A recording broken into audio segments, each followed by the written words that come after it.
right. What's poppin', Tub Nation? Welcome back to Tub Takes. This is a video podcast where we go over what's been making waves in the VGC scene. And today I am joined by three lovely guests. My co-host, Adi.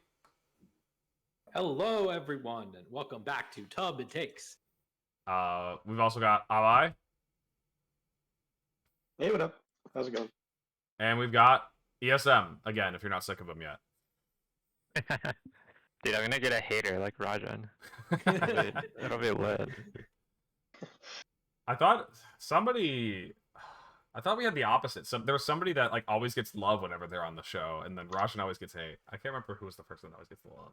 Is it Justin? I feel like it's Justin. Oh, I think it's Burns. Yes. Every time Burns is on, someone's like, dude, I love this guy. He always has such thoughtful stuff to say. Nails also had a hater too, though. So, you know. Anyways, let's get over whatever this is going to be. So, we're just going to be talking about current events, latest happenings in the VGC scene. We'll also be answering any of your questions, so feel free to leave some in the chat. Lastly, if you can't stay for the whole stream, if you're only here for the beginning, the rest of it will be uploaded on YouTube, or the whole thing will be uploaded on YouTube. We're not going to cut it off when you leave the stream specifically. Hey, I'm tapping out, so if you don't mind uploading from 55 minutes on, no, the whole thing will be up on YouTube tomorrow. Actually, right? We do one. But you know, if you are leaving and you need to like put a bookmark or something, just post it in chat and make sure to watch it later. True, the bookmark will be on stream. The bookmark will be on the stream because we have the chat. You just gotta and if it's not, just try refreshing the video. I think if you refresh the video, I think it should work. Anyways, and click the ads. Let's get into this. First off, we have like 4 registration announcements, I think.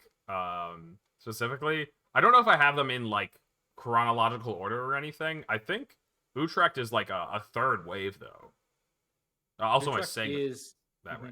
Third wave. Third wave is on February 15th. We don't know what how many spots. I don't think.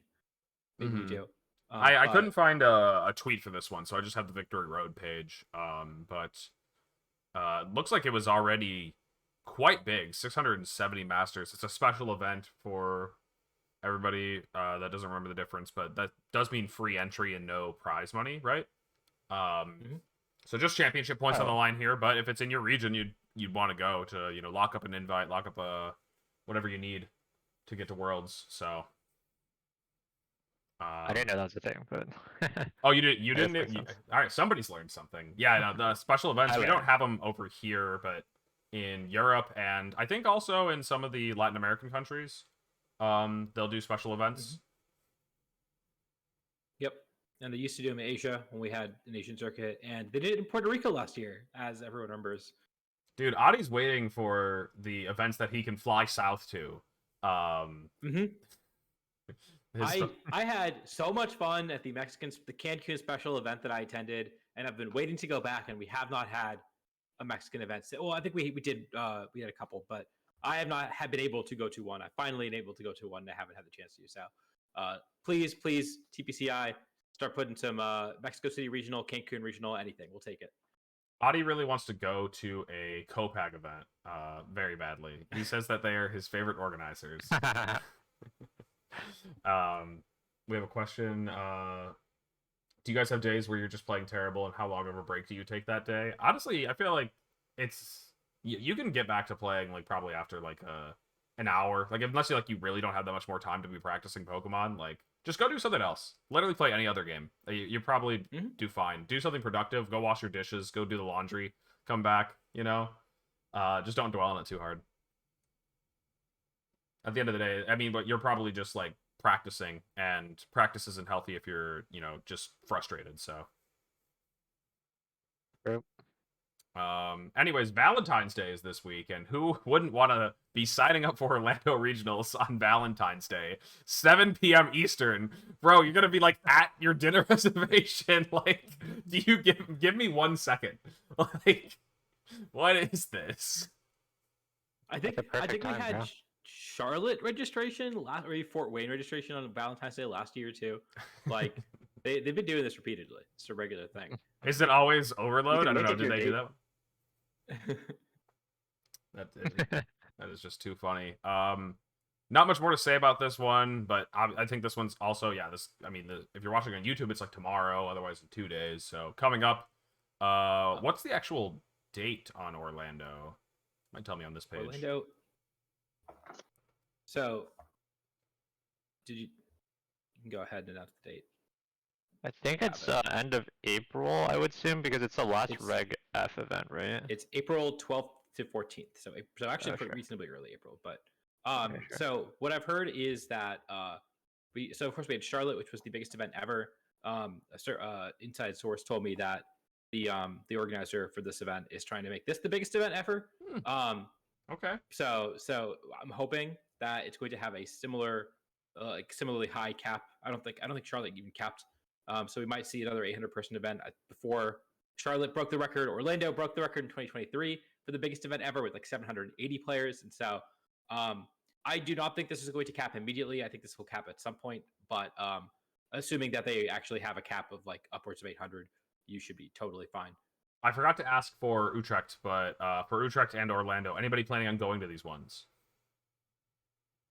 I know you said you were going to be in the area for Utrecht. You said you were traveling to the Netherlands, right, for work? No, I didn't say that. Sorry. No, I know you did. You're supposed to play along. What, man? I don't know. I thought you were confusing me with one of my other brown friends. I don't know. Yeah, no, I think that was Kunal. I think Kunal said he was going to Dusseldorf. Yeah. Dusseldorf. Yeah. Oh, no, Dusseldorf's by Dortmund. The Dortmund just happened, guys. Come on.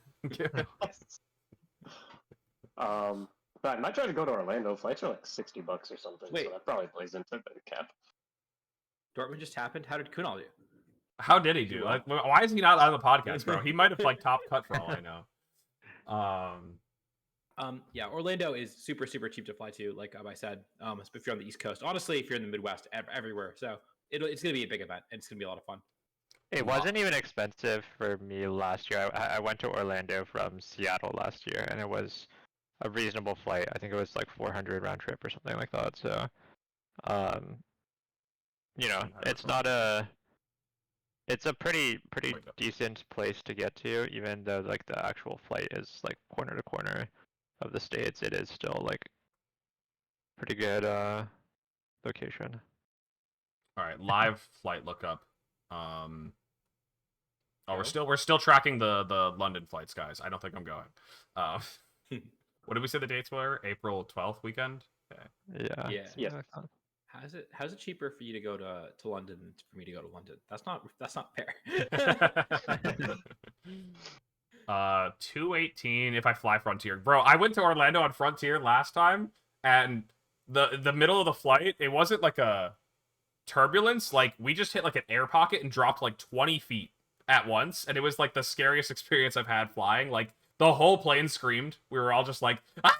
And then like I just decided I'm never flying Spirit or Frontier again. That was my first time flying with those guys. What do you don't want to leave at 6 p.m. from Seattle and get back at land 6 a.m. the morning of the tournament after a 3-hour layover in Denver overnight? Are you sure you don't want to go on Frontier? Wait, what is it? Where's it getting me? Oh, wow, it's getting me at 6 a.m. And then, yeah, I could leave at 8 p.m. and I'm home by the next day, 8 p.m. This itinerary is so bad. Yeah, you could the other flight, the Alaska one, because Alaska is hubbed in Seattle, so the Alaska flight is $400, which is basically what I paid last year. So that's pretty reasonable. Like, it's pretty easy to get to Orlando. I think, no matter where you are in the country. It does not look easy to get back. 18 hours, 14 hours, or 13 hours. Your pick. How fun. Do the nonstop. Yeah, I would have to set it to nonstop only, but also we're not going to seriously look into flights on Tub Takes. No. Tub Takes to the skies. Every time they announce a Brazilian special event, the first thing I do is look up flight prices. It's always like $600 or something. It's always like pretty manageable. Yeah. So I guess that's Orlando. So you might see Abhay there. Adi, you're also thinking about it. Thinking about it, probably not going. Orlando is. Here's the thing about Orlando is that it's on International Boulevard, which is like a huge tourist trap. You can't really walk to anything. All the restaurants are kind of overpriced and like chain restaurants. But It there's was a lot of actually stuff to pretty do. I don't know. And the hotels are really cheap, but I don't think Orlando is actually that fun a city to visit unless you're planning on doing Disney. And you can't really do Disney if you're competing in the tournament. So I'm probably not going to go. I booked Vancouver instead. Yeah, I agree.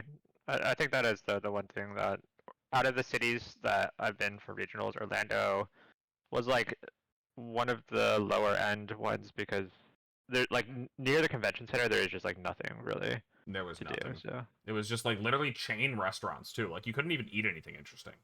yeah. That was a bummer. Also, Deltron Z, we do validate parking. Yeah, just go ahead and submit your ticket in the chat. I don't know. Okay. Anyways, If you see that Prime button, you actually press that.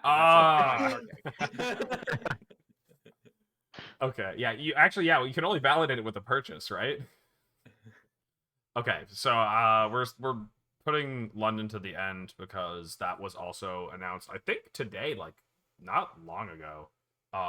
So nice bit of news we're catching there, but also LA was also today, I believe, this morning. But LA also announced recently that their registration is going up. They put a pretty fair amount of warning on this one. This is March 27th, I think, is the day that they're letting signups go live. So, I mean, not anytime soon. This one will cap. I think this one might cap instantaneously. This is one that you should have on your schedule and do it immediately. Because LA is, we saw San Diego cap last year. Obviously, that was a little smaller. They didn't realize how big it was going to be. But Southern California has so many players. It's so accessible. It's a cool city. It's the last event of the year. So everyone who is just barely short of their invite is going to try to go there as well. This one will cap. It's just a question of when. And I don't know how big the convention center is because a convention center in these bigger cities is expensive. Downtown in LA is going to be expensive. And so they might not book as many rooms. They might cap it at a smaller number, something like 500, 600 instead of the 800 to 1,000 people that we could easily fit at Los Angeles regionals. Mm-hmm. Yeah, I'm like LA. I'm like 90% sure I'm going. But I don't know. Like it was weird because this one was on the schedule. I was talking to ESM about this over the weekend, but like we don't have to go. We're both like we already have our invites. I want to go to Nats just because it's like Nats and there's a lot of people to see there and it's gonna be fun. The kind of similar things apply to LA and why I still want to go there is I have a lot of California friends that I'd love to see. So probably still planning on going to that one. What about you guys though? Thinking about going? Abhay's going, right? I heard he was going. Maybe. Probably not to LA, but actually EU, I see if we're talking about it later. I want to try to go, since I want to see a lot of my European internet friends. Didn't you say you had a work trip like the weekend of LA that you were gonna be? Yeah, I did say that actually, just now. So thanks for bringing that up. Yeah. I will be doing LA. I think LA. I want to see a lot of my friends in LA. I want to see Gavin and Terry who don't really play anymore. I'm sorry. Who did you say? Gavin and Terry. Gavin? They don't play Pokemon anymore. Don't worry about them. They're just IRL friends. It's a different Gavin. It's not the one you're thinking of. Can't talk about that guy. So yeah, I will be at Los Angeles Regionals, and I will be signing up on March 27th at 7 p.m. PST exactly because I am not missing my spot. I'm also very likely to go. Alex said he's 90%. That probably means I'm 95% right now, and it might be going up every day at this point. But Pokemon addicted. Yeah, I mean, also for me, I'm from SoCal, and my parents live pretty close by to LA, so I might, also visit home a little bit when I'm there. So, going back home and SoCal locals and stuff, I do know most of not everyone, but there is a lot of SoCal locals I do know, so it'll be cool to visit. And also, I just want to go back to LA to get good Mexican food. Come to Austin, get Mexican food. So what is the date on RegF? Like RegF ends the end of April? Yeah, end of April. Indianapolis Regionals, which is the May 4th, 5th, will be the first Regulation G regional. If they do, in fact, well, they said that But yeah, Regulation G is going to happen. Whether or not Regulation G happens to be the same as Regulation F is up in the air. But it will be called Regulation G probably regardless. Okay. So yeah, LA will be in G. God, I'm just realizing. I don't know why it took me until literally now to realize that Regulation G might be GS Cup just because it's G for GS Cup. That's so stupid. It's G for Pokemon Go. You actually play on Pokemon. Oh, yo. Yeah. Okay. Anyways, I just saw this big news. I highlighted it here on the stream, but I'm realizing and learning that at EUIC you get 5 play points just for participating, and that's really good. That's really good. Throwback to when Nats, you couldn't play unless you had like a certain number of play points. I don't know if any of you guys were playing back then. Nope. I remember hearing about this, but yeah, never. 2014 and maybe 2015, you had to have like 3 play points to be eligible to play. So you just had to like have entered 3 locals. And I remember I had a friend who didn't have the necessary play points, and so like we like had to like ghost enter him into a tournament to get play points just so he could sign up and play Nats. It was the stupidest thing. Needed 3 for 15 and 16, Spurn says. Okay, yeah. So it even continued on into 2016? What the heck? I can't tell if Jimmy's saying let's go Zora, like that's gonna be the next Let's Go game, or if he's just saying let's go Zora. Like the black everyone's talking about like, are we gonna get black and white sequels, or are we gonna get a remake, sorry. Or are we gonna get the next Let's Go game? I didn't think about getting the next Let's Go game in black and white. Dang, that's the first time I'm hearing of that. Anyways, I don't know if they outline anything else interesting here. I don't know if anybody's happened to look at this page, but I feel like it's just all the standard stuff. Like the main thing to note is the 2-wave registration, right? 2-wave registration is the big thing. This is all standard stuff. There's no lunch break for Masters. That's notable, I guess. I think that's it. I think that's pretty much everything. It says, I didn't know this. Your team is supposed to be saved in Battle Slot 1, is what it says. I don't know if that's a requirement normally or not. I've never done that. I hope they don't. I feel like I always end up doing it just because it's convenient, but I name all my boxes. Okay, yeah, and then all the other normal stuff here, but it looks like 2 waves for UIC. Abhay, you mentioned that you're interested in going. I don't think either ESM or I are planning on going. Adi? What about you? No, I'm not going. No, not this one. Okay. Who's planning on Yeah, doing I might have a work trip that weekend though, so we'll see. Wait, there's Enamorous raids coming up in Go? You could do that to get... That's actually really funny that you can use Go to get your Enamorous. I heard though that for Enamorous or like for legendaries in Go, it's like hard to get low IV ones because it's like of how the IV system works. Don't like take that word as fact, but I have heard it is harder to get low IV legendaries. So kind of like a similar thing to legendaries in the video game, where like they just naturally have higher stats, and so or like because like we have like 3 guaranteed 31s or something, and so yeah, something like that. I believe so. Low attack anyway, but speed is just a straight 0 to 31 roll every time. Okay. Oh sure, okay. Interesting. That is funny. I didn't think about that. Wait, it's. Did you say it was Wednesday? Bro, dude, I gotta sign up for Orlando at my Valentine's Day dinner on Wednesday. I can't be also playing Go. Anyways. You're going on a Go date for Valentine's Day, and then you sign up for the regional during your Go day. But what if I'm in the middle of my Enamorous raid, and I'm like, guys, I gotta tap out and sign up? It's Enamorous because it's the Love Genie. Oh, is that actually legitimately? Probably. I believe that makes sense. That would make sense. It has the heart like antlers on its head. Do you want to call them antlers? It sounds wrong, but I think that's what they are. They're antlers. Horns. They're antlers. Okay. So yeah, 2 waves for registration. It looks like One is like more Europe friendly, and one's more NA friendly. I would say. I don't know how it fares for other time zones, but Um, 11, 12, like or 11 to 2 is pretty reasonable for a US time.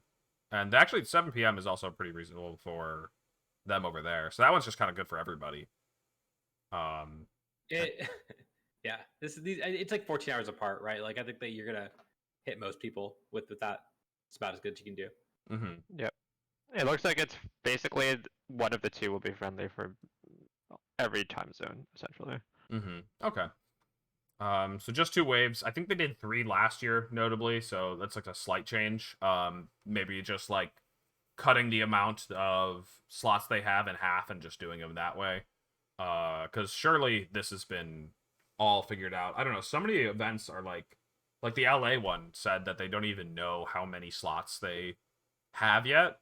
But for the internets, maybe I would imagine they probably know that a bit further in advance. Maybe they don't though, They surely do. right? But especially by the time they announce registration, they surely do. They announce it. That's the thing. They announced this so close to the actual date that they have to know by now, right? That's fair. So, This is actually only 10 days away, on the day of recording. 1 slot per wave. All right. Well, good luck to everybody looking to attend EUIC. Um, the 2 of you will guarantee finals. No, don't put the Switch Docks on a boat, man. I don't want to deal with this again. and that's why Orlando will be capped at 300. Orlando, because yeah, Orlando's after we said it's like April 12th. When is actually? I didn't even remember the date for UIC. April 5th, the week before. Yep. Wait, is it no, Orlando's capping Vancouver? so low. There's so many docks we got to ship. Is it Vancouver 1 week, then the next LAI or EUIC, then the next weekend Orlando? No, there's 1 week between Vancouver and UIC. Okay, is it like a break week, or does something else have a tournament? I wonder. Or is there like, I guess it'd have to be a European regional. Maybe there's one in Latin America, but okay. I don't Anyways, see anything. let's go ahead and talk about Dusseldorf. So Dusseldorf regionals happened over this last weekend, and it was won by Florian Tem over Nick Schroet in the finals, with Florian using just this 6. I've seen this 6 so many times on Battle Stadium. Japan loves this team. And honestly, I gotta say, like, there's like only one slight thing is that you usually just see Fluttermane booster speed with Icy Wind. This is a Specs Flutter with Icy Wind. Other than that, it's like every single Pokemon you kind of just like, that's the set I would put on at the standard set. Oh, I guess points for Throat Chop Instant. Sure. Fun in like the mirror, I guess. It's good into Raging Bolt. They're trying to snarl you down. Sure. I like that. That's actually pretty cool. Yeah, it blocks a lot of relevant stuff. It blocks Snarl, it blocks Hyper Voice on like the Blood Moon for Rage Mirrors. Mm-hmm. It also blocks Parting Shot in the Instant Mirrors, so that's pretty cool. Yeah, I've been thinking about how Throat Chop was a lot more popular in, I feel like 2019 GS Cup. And we got to see some cool plays with Throat Chop. Instant didn't have Parting Shot then, did it? no, it didn't. It had U-turn, but there was Roar for Usernius, which worked out on was a thing. I remember getting to do stuff like that. Stopping Perish Song, true. That's another thing. Both technically now and in the past. I wonder what's the highest placing Perish Song Flutter, because it's been seeing use. It's usually actually on those like Roaring Moon type teams. Yeah, it was on the second place team. There you go. So yeah, Perish. I mean, technically, you're probably not clicking Throat Chop to stop a Perish Song from Flutter, but it is the option. Is this the same as Ashton's team from Charlotte? It looks pretty similar. Yeah, I see it's the same 6. I think there might have been a slight change for the King Gambit. I think they might have gone goggles over black glasses. That's like the biggest thing that I remember. I also don't remember if Ashton had Terra Dark or Dragon. I know Luca mentioned afterwards that Luca had Terra Dark but wanted Terra Dragon. So maybe just running with some of the suggested adaptions that Luca had talked about and running it back. I think the important thing to take away from these two teams in finals is that one, Europe's boring as shit, and two, the people that know their teams in and out are going to be the ones that are doing the best. These are two just established archetypes. I would just call it gouging fire stuff, gouging gambit. I guess that's pretty much like the defining part of that archetype versus Blood Moon, and both of them rose to the top despite being very known teams. Yeah, I think. Sorry, go ahead. Yes, then you go, actually. Okay. Yeah, I think the main thing to know is also that like the meta has kind of settled down. Like there wasn't anything out of left field really coming out of this regional, but it was very diverse still. Like if you look at through the top 16, there wasn't that many repeat archetypes. Like I think the most common one was like some variant of a Chi-Yu Flutter offense, but for the most part, every single archetype had, or like a lot of different archetypes had good showings, and there weren't that many repeats. Can you say but it was top also eight, nothing too? that was new. Like everything was pretty established before. Like we had already known most of the stuff going into this regional. I'm looking at top 8, and I feel like every single team is just a different archetype. You have Blood Moon, Gouging Gambit. The third one is Pow Knight, basically. Fourth one is like kind of like an old school balance. Like Entei's kind of fallen off, so it's seeing a bit of a resurgence here. But I would just call that like Entei balance. Then there's like Toller's Goldengo team. Victor is running something close to Casty's team, which is like Flutter, Raging Bolt, double speed control. Then you have P2 Como, Ting Lu, and then there's that classic Tailwind Glimora team that's been seeing. It doesn't have a Chi this time. No, It doesn't it's have a actually Chi, back it's to the Entei. original. I think the original had Entei over Chi-Yu. But like Mhm. I think all 8 of these, there's like enough differences between all of them that you can't really say any of them fall under the exact same umbrella, and so it is just 8 different archetypes. And Yeah, even going down through top 16, you see a lot of archetypes that we see an actual Chi-Yu Glim team. We see a Roaring Moon balance Roaring type Moon team. one, We yeah. see the Psy Spam team, right? Like we Mhm, see a Psy bunch of Spam. teams that are also represented. Basically, it feels like there are like 10, 12 different archetypes that you could, or 10, 12 different common teams you commonly see, and it feels like almost all of them are represented here in this top 16. This is probably Yeah, one of the best tournaments to look at for like the metagame. Just to be like, what all do I need to beat? Because like, sure, different teams rise to the top every time, but you're gonna see one of these teams like finish like all throughout the whole tournament. One of these different types of archetypes. You're likely to face them in the first day, even if that specific person doesn't make it all the way to the end. What were you gonna say, Abhay? I cut you off.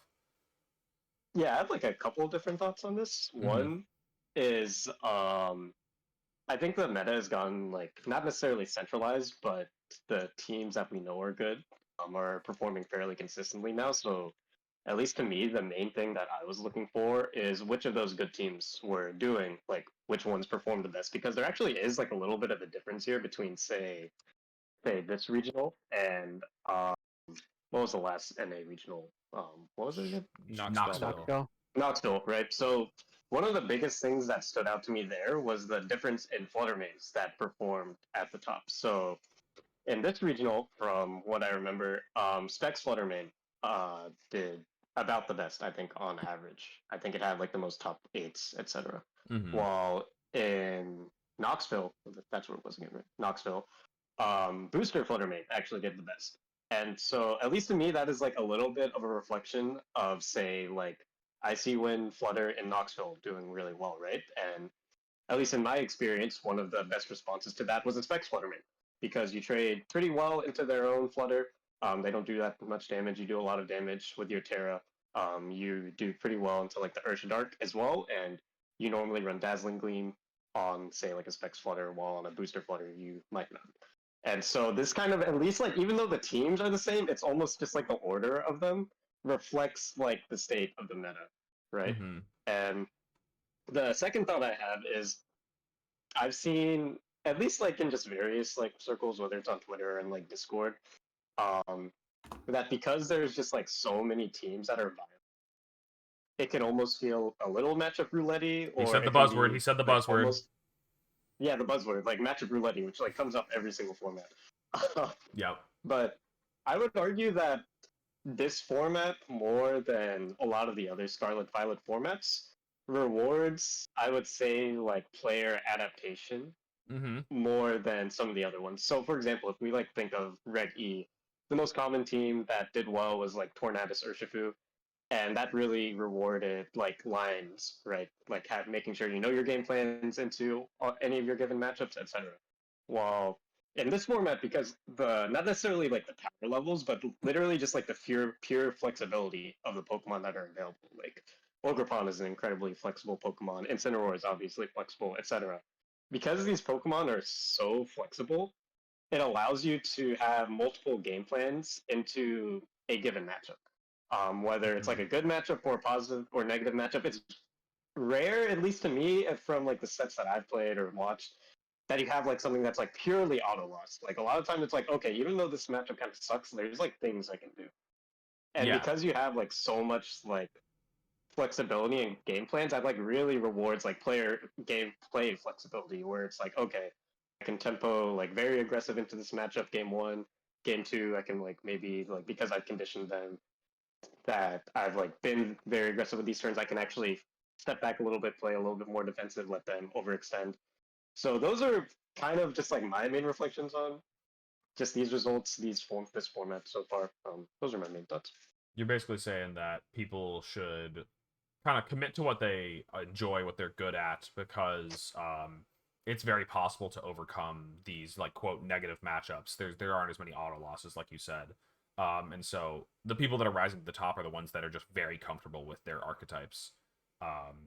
Yeah, I can't say I know exactly the whole backstory behind Florian or Nick and how much they've played with specifically these teams, but the fact that these are known teams means that they probably went into some uncomfortable matchups, but came out on top because they knew what to do in them.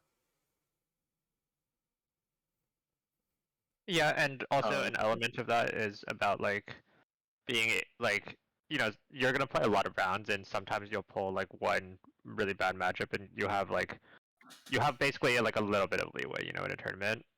And so people who make top 8 or like make deep runs in day 2, like sometimes they can still run into some bad matchups and drop one or two of them, but it's just like about being able to be comfortable and um, you know keep a level head in those situations. So Mhm.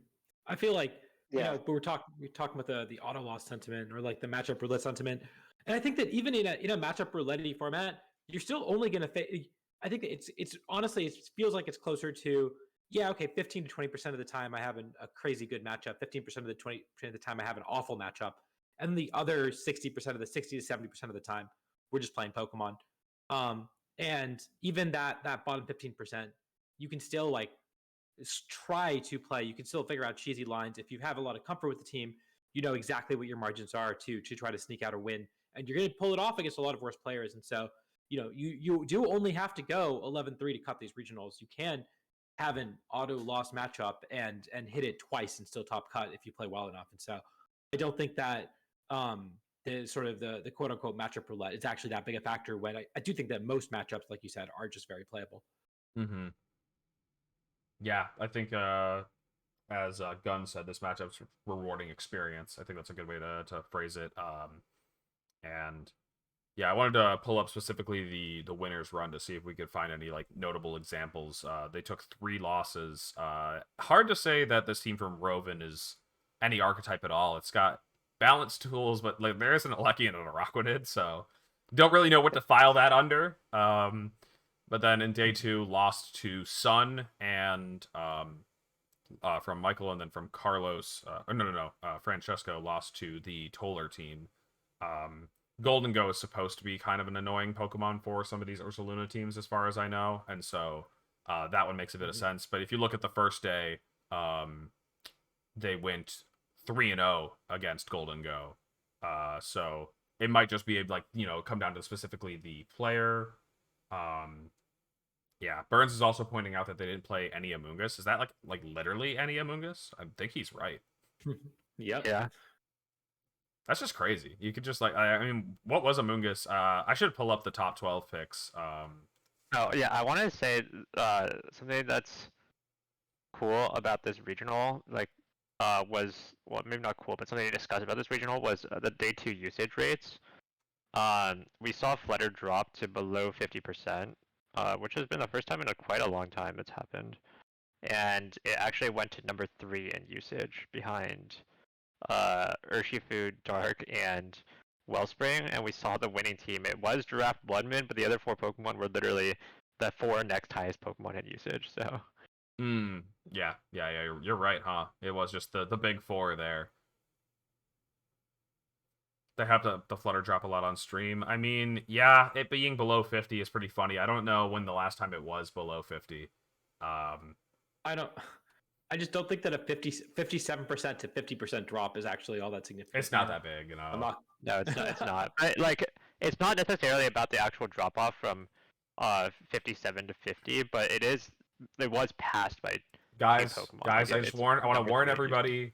Known European player in the chat, Torviv, has arrived, so let's keep the European slander to a minimum. He said that this tour was not that boring for a European tour, right? No, it was boring, bro. ESM doesn't All right, Torviv, tell us which team to look at that's interesting. Please, by all means, tell us which team. Listen, okay, here is the thing. There's a difference. The tournament was diverse. There was a lot of archetypes, as we've covered. The team saw just about every good team make it into the top 16. I don't think many things were left out. There's not any like major archetype that I'm looking for. Dozo is probably the only one, but like depending on if you'd consider Dozo a major archetype right now. I'd say that's like yeah, I don't know right now if it's too big, but it is like it always finds space. Francesco's team, isn't that the top 4 team? Toller's team? That's the Toller Edu team, yeah. Toller, Edu, yeah. Francisco also did do very well with it at the regional before Knoxville, but it's just the Toller team. It's not new or anything. There's nothing wrong with it not being new. It's just like, the top 4 team, not the top 8 team. The other there's just another Francesco. Whoops. Yeah. Okay. Oh well, this team is like an iteration of Alex's team, actually. Yeah, it even has lexicons like follow me on Overpawn on it. So.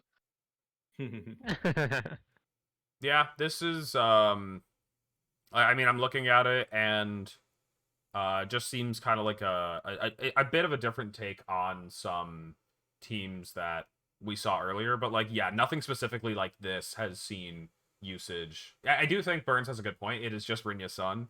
If you swap the Incin in for Entei and then Grimmsnarl over Qianpao and then Groudon for Fluttermane, Raging Bolt is just Zacian, Rillaboom is Gastrodon, and Ogerpon Wellspring is basically just a Charizard. I think a lot of the team, it basically does just kind of, it follows the structure of Rinya's Sun in a way that you can't really ignore. But I don't know. I'm getting real chalk vibes from this one. Chalk vibes? Yeah. That's one other thing that like I'm like kind of interested in, just in general with this format, is like the usage of grass types and which Pokemon on which team is like functionally their like main grass type. Because there's a lot of like Ogerpon double grass, or it's often like Ogerpon Rillaboom, where like the Rillaboom is really carrying like the grass load for that team. Like this is one specific example. While with Florian's team, you see like the Ogerpon, it's like the main like carry, honestly, just for like water and grass damage. And so I think that's like a fairly defining trait of this meta. Just like where's your grass damage coming from? How are you specifically checking like opposing Ogerpon water? How are you like mitigating like the number one used Pokemon in the meta? Is like, are you opting into the Ogerpon water war where it's like, yeah, I'm faster than you, I'm gonna click Horn Leech, I'm gonna call that you're not clicking follow me, so I'm just gonna Ivy Cudgel your partner. Or do you like go for like more of like the Rilla angle where it's like, okay, Rillaboom, that's gonna be like my main, like not necessarily check, but my main like advantage creator. Yeah. against like Ogerpon Flutter? Or do you like go defensive and say like, all right, I'm going to use Amoonguss. I'm going to maybe take on Sludge Bomb on there to like make your Ogerpon a little bit more scared, make your other grass types a little bit Dude, more did scared. anybody use Sludge Bomb? Sludge Bomb's heat. Who are the Sludge Bombers? What? 2 Amoonguss used it, and they only went 8 and 6, and then not day 2. Not enough people I running think Sludge Bomb. is It's better. real. It's so real. Sludge Bomb is just better. Trust. I gotta Just say, trust. I've already. I'm glad that you brought up like Ogerpon and like seeing Ogerpon at number 1, such high usage Ogerpon water. Like legitimately, I've almost fallen into this like bad player trap where like I built a team recently, like last night, and it didn't have an Ogerpon, and I just felt like I was kind of throwing a little bit. I was just like, it just feels so good to use Ogerpon water. This Pokemon is so. It's so hard to invalidate, is my main thought. Because it's a like bulky enough follow me user, and so at the end of the day, if it finds itself in an advantageous spot and it's clicking Ivy Cudgel and Horn Leech, like you're happy. But if you're like, I don't really need this Ogerpon, I have a follow me bot now that you have to deal with, and if you try to focus it down, Spiky Shield, oops, you took damage. It's a Pokemon that very rarely feels punished when you bring it to games. On top of it having a free spit out boost, I don't need to explain Ogerpon to you guys, but it's just like so hard to make it a bad bring.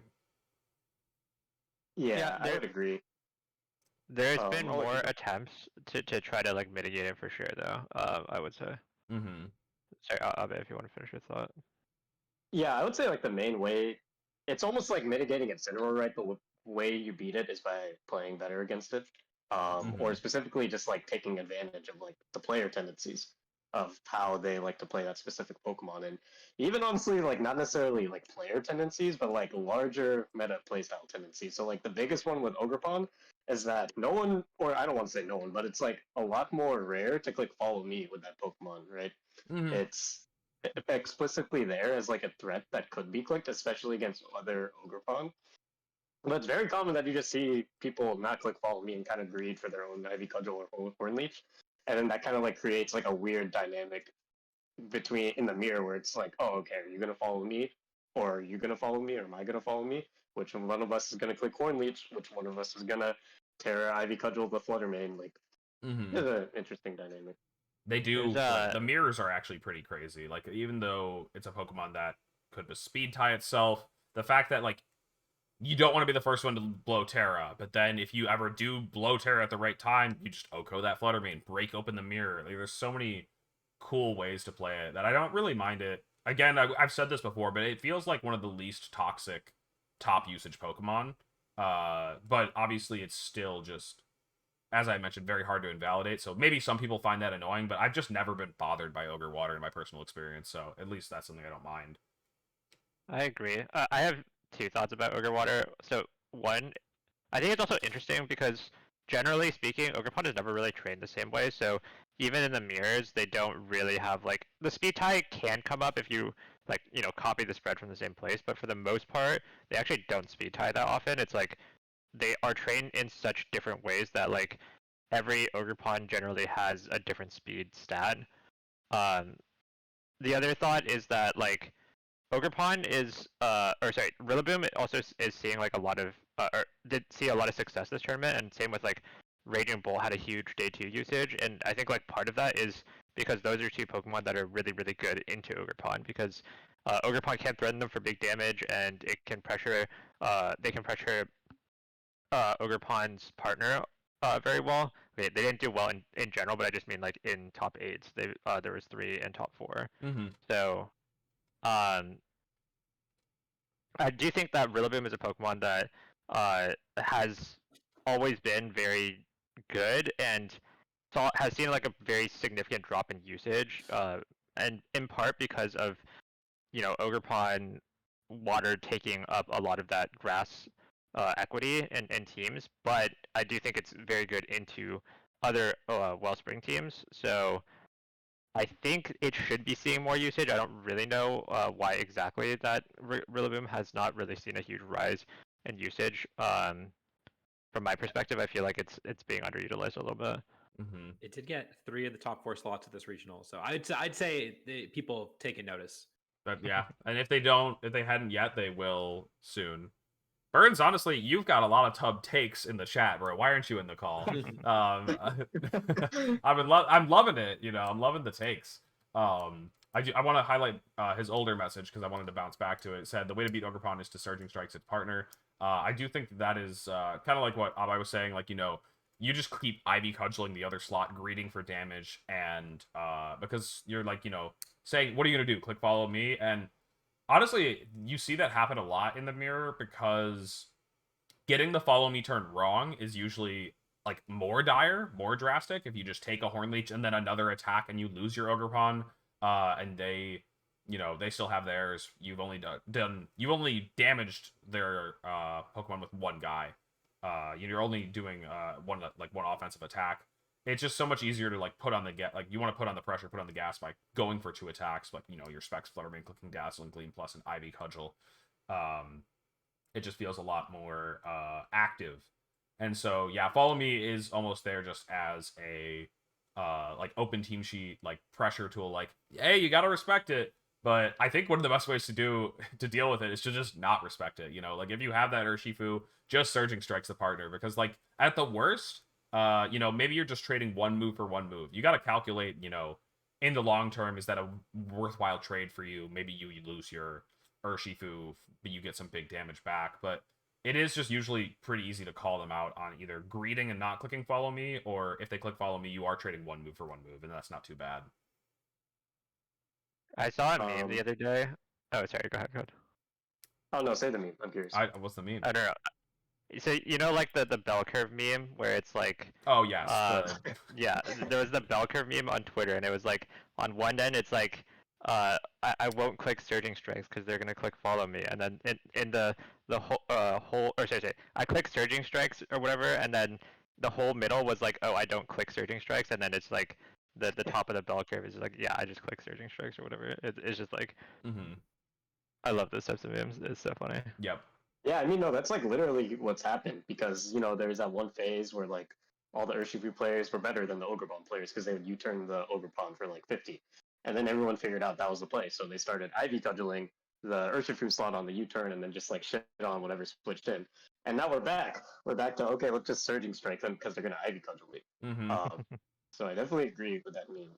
Yeah. My other Rillaboom thought actually is I'm really surprised that we like don't see a lot of instant Rilla success. I've played with that kind of duo a good bit, and it feels so flexible in like many different matchups. And across these two regional, those guys have like really underperformed. I think there are only 2 in Dortmund's day 2. There's only 1 in Knoxville's day 2, I think. And I'm just a little bit surprised by it, honestly. Yeah, I still call that duo the Abhay. They just like literally go hand in hand. Like they have so much flexibility together in terms of like the partners they can enable. It could be like to your point, Alex, that like the grass slot is being taken a lot by Ogrepon, and so people might not want to double up on their grass types and have like Ogrepon Instant Rilla or something like that. But yeah, I'm just a little bit surprised. I think there's one other thing that with Instant and Rilla specifically is that they do share a little bit of counterplay because some Pokemon that can mitigate the fake out, like for example Farigiraf, or like Fluttermane sometimes, or Goldie, or you know, if they run Covert Cloak on mons like Tornadus, or you know, I was running Covert Cloak Okidogi that we stole off ladder or whatever. But like a lot of those Pokemon that share that fake out counterplay, like Psyspam and stuff, which actually does remind me, Psyspam didn't do well at this regional. But anyway, but all of those those things that share counterplay can hurt both Rillaboom and Instant. So sometimes if you run both of them, it can feel bad, especially like in testing, because maybe even if you only run into like situations where it comes up only like, you know, want to go back to like 20% of the time or whatever, 15% of the time, that it can be way more visceral to lose like those defensive tools because like you're so used to playing with them. So like, you know, maybe 80% of the time it's very good, or like 85% of the time it's very good, and then that 15 to 20% you just feel miserable, and then you just don't want to bring the duo. So that might be like a factor behind it. Yeah, for sure. At least like counter that point a little bit. A lot of the strength behind like Instant Rilla isn't necessarily just the fake out, but it's like the pure like slow pivot bulky capability. Also, with Rillaboom specifically, the fact that you have like a lot of damage into a lot of the format with Woodhammer, and it, at least to me, forces a lot more like reactivity from the opponent, and then as a result, that like helps enable the partners and all of that stuff. That's just like kind of been my experience using the pairing. I don't often, or at least in my experience, I don't often click fake out. I normally click like U-turn or parting shot or knockoff. Yeah, that Yeah, actually sure. that's actually that's called the Emilio. Because I think like Emilio, like he broke it down in some DMs or something with Nails. I'm not actually crediting it this just Emilio, but he laid it out pretty well. I don't remember the exact quote, but basically pointed out that like he basically like created like a hierarchy of Incineroars where it was like Incin on the field with no fake out live is like the worst thing you can have. An Incin in the back is like a strong thing to have. An Incin on the field with fake out is good, but like basically you just always want to have pressure, even if you're not always like, you know, using the fake out. It's just the pressure of it is a very strong tool. And you also can condition your opponents like that. Like you say, like you're not normally clicking fake out. Maybe that's like early in the games you're not clicking it, but then you get to the late game and it's just like, all right, time to punish them because they think I don't click fake out. Wait, what's that? Oh, Nick made that up. Oh, he just credits it to Emilio. That's great. Honestly, fair. Funny. That's fun. Yeah, the other thing with like the fake out pressure that they have is like when you do get rid of their fake out counterplay, whether it's like a Farigiraf or what have you, and then you can end up creating just guaranteed endgames, like especially if you have like the protecting roaring Pokemon next to one of them, or just like a huge damage dealer. It's almost like it starts to approach a little bit more like how like the chess to VGC analogy, where it's like, oh, okay, I literally just have like this optimal line that I can follow. It is the easiest way to. It's like one of the easiest win conditions to play to is just like fake out plus KO the other thing. I wanted to point out Gun's message. So the skill cap is basically saying no balls to each other. I've mentioned this before, but like VGC is just literally the bell curve meme. Like it goes in a circle. Like the play like basic level 1 is to just click the super effective attacks. Then play 2 is like, oh, I'll make the read. Like they're gonna switch and play defensively, and then the like going back to the like level 3 is just level 1. You know, just click the super effective attacks because as you'll see with like Pokemon like Fluttermane, like it still makes incremental progress by doing resisted damage. Oftentimes, you can do that with a lot of Pokemon. And also, your opponent might just overthink a play and play way too hard, and then you're just like, oh, I just Ivy Cudgeled your Incid for 100%. What were you thinking was going to happen? You idiot.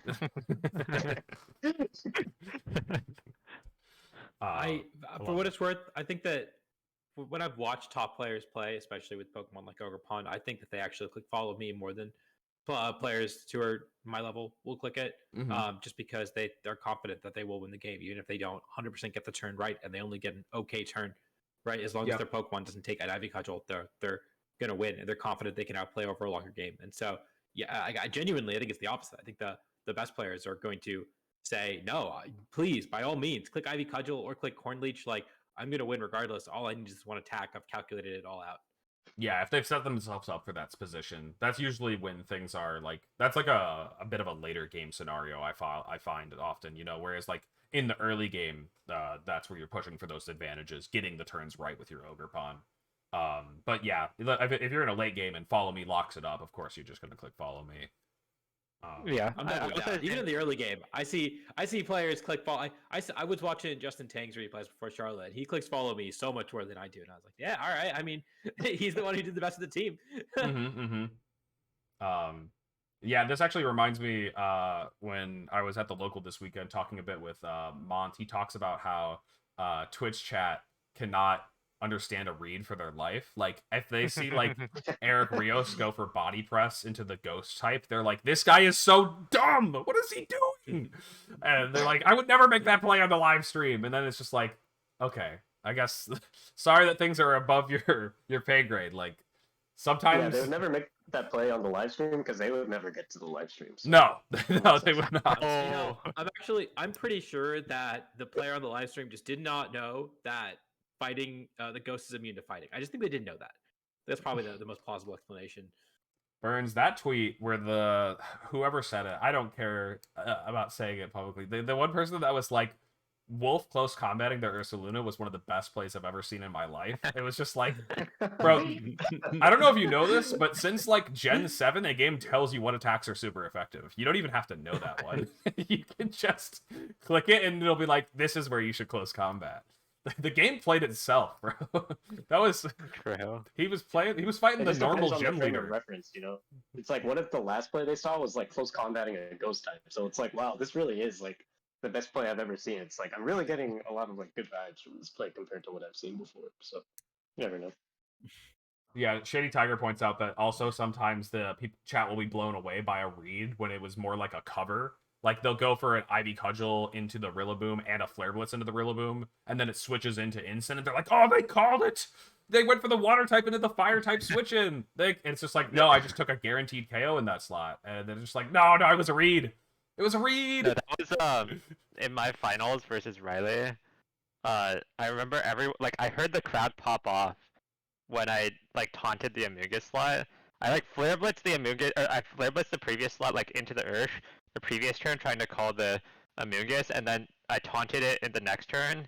But like, because I had already known that I was winning the game anyway, and I would just wanted to go for the clip, and then the crowd popped off or whatever. I just think that was so funny. In a one game, and you I'd like to got the say- right play. You're crazy for that.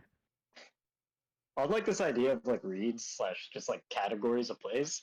At least to me, this format has like really kind of emphasized like the three categories of like plays you can go for, and like really emphasizes the different play styles people have.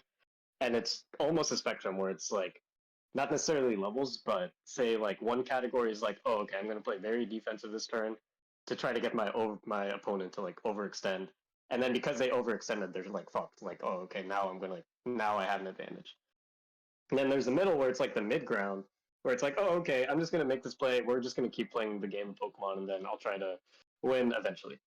And then there's like the third category where you're playing proactively, or like kind of playing a little bit more aggressive, punishing like your opponent for their defensive play. And it's like part of why you kind of see just like varying levels of success like with the same team. Like for example, like with Edu's team, the Tornadus Goldango, like the Tornadus Goldango Urshifu Darks teams.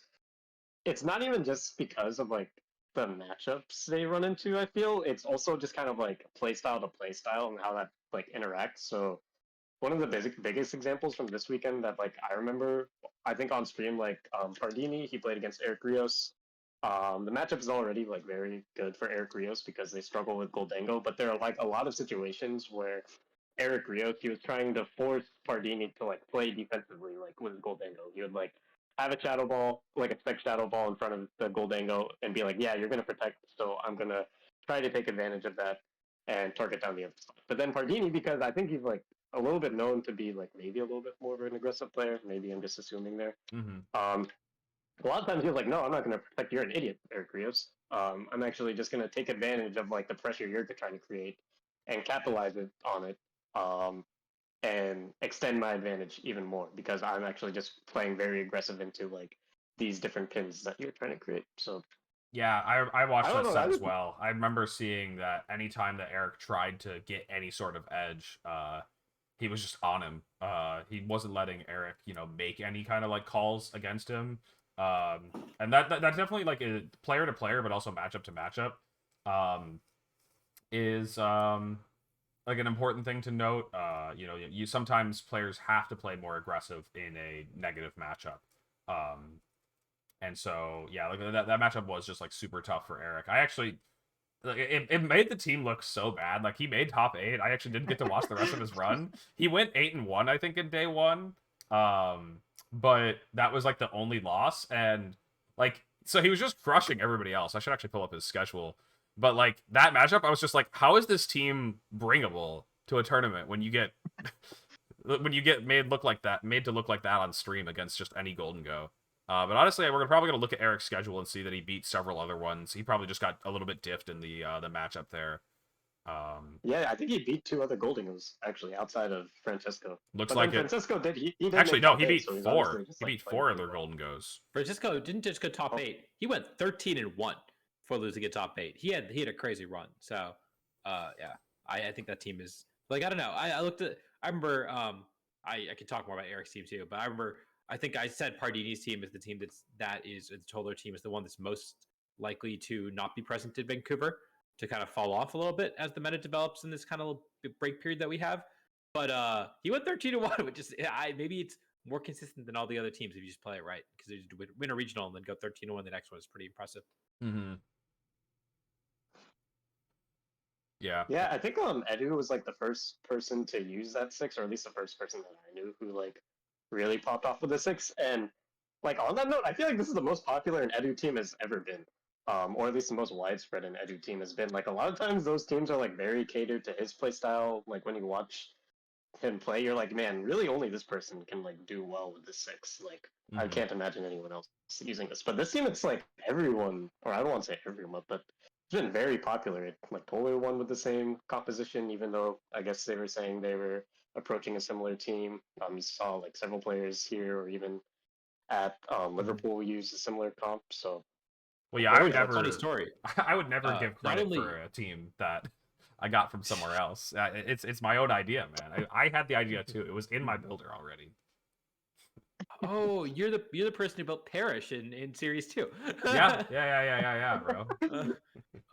It was my cooking. The Pardini team, Toller said that they were working on. I think they basically had the same 6 in their builders going into the before Liverpool regionals. What's funny is that that Michael here actually sent me the same 5. He had a Whimsicott over the Tornadus and suggested that team for the GC, I think, before Knoxville as well. And Carson and I, both of us ended up canceling our trips. Both of us were probably going to run the same 6 Pokemon that Toller and Edu have been running. It's just like this team, I feel like it's really easy to build, and all the pieces kind of slot together really easily. And it's just a bunch of really powerful ways to enable Goldengo, and that is very strong in a format that favors Goldengo, which I think we saw at this tournament. If you look at usage stats, look at conversion rates, Goldengo did really well this regional. So I think it really is just the team that enables Goldengo the best, and it was not that hard to come to those conclusions, although it definitely has some big weaknesses that I don't know if Pardini just outplayed or avoided or what. Yeah, I think well, I first actually, after Sohybe had his AV Bolts game on stream, I was very impressed with AV Bolts, and so like the 5 other Pokemon, like all of them, or like for me, when I came to the conclusion of this team, it was Whim instead of Tornadus, but they were functionally very similar Pokemon. But it follows the mold a lot of what successful Golden Go teams have always been. It's like you have a redirector to support the Golden Go, and then a Tailwind in the back, and that's when Golden Go generally is the strongest, because you want to set up that nasty plot and then get the Tailwind down later into the game once you actually have the setup, and then start clicking Make It Rain, and then have like other Pokemon to cover those like bad matchups. So like generally that's always been how Golden Go has been strong throughout the course of the last year or whatever since it's been legal, like year and a half or whatever since it's been legal. So like it's not surprising, like, you know, if Toller had said that, like if he actually did come to that team independently, like I don't know how true it is necessarily, but like if that was the case, like I'm not that surprised. It is very much the same of the that is a Golden Go team, and then you're enabling Golden Go with all these other Pokemon. Mm-hmm.